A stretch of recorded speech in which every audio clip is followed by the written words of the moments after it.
La sagesse de la vieille femme Touareg. Il était une fois, au cœur du Sahara brûlant, un jeune homme nommé Tariq, avide de richesse et de reconnaissance. Il voulait devenir chef de caravane, posséder des chameaux, traverser les dunes et qu'on chante son nom dans tous les campements. Mais les anciens lui disaient toujours: va voir Amalé, la vieille femme Touareg. Elle vit seule près du puits oublié.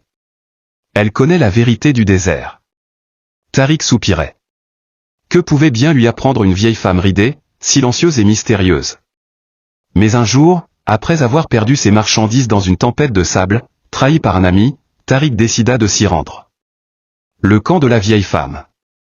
Il trouva Amalé assise sous un acacia tordu, les yeux fermés, la peau marquée par le soleil et le vent, une tasse de thé brûlant entre les mains. Elle ouvrit lentement les yeux. Tu viens chercher des réponses, dit-elle sans qu'il ne parle. Tariq hocha la tête. Je veux comprendre pourquoi tout m'échappe. Pourquoi les autres réussissent et pas moi.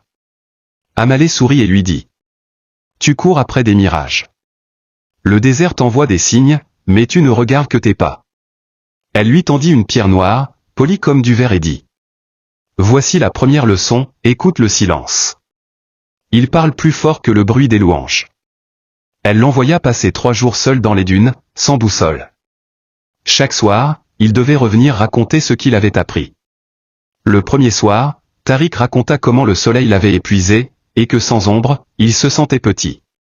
Amalé dit: le désert t'a montré que tu n'es pas le centre du monde. Le deuxième soir, il pleura. Il avait cru voir une oasis, mais ce n'était qu'un mirage.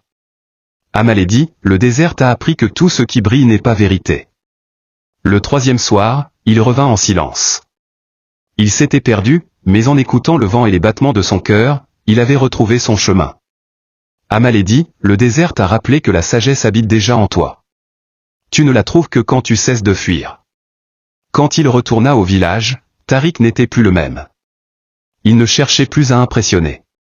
Il écoutait, partageait, et marchait avec lenteur, comme les anciens. Des années plus tard, on venait de loin pour entendre ses conseils. Mais lui disait toujours: ce n'est pas moi qui ai parlé. C'est le désert, à travers une vieille femme nommée Amalé. Morale de l'histoire.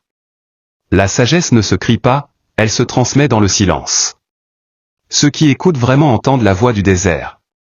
Et parfois, celle de Dieu.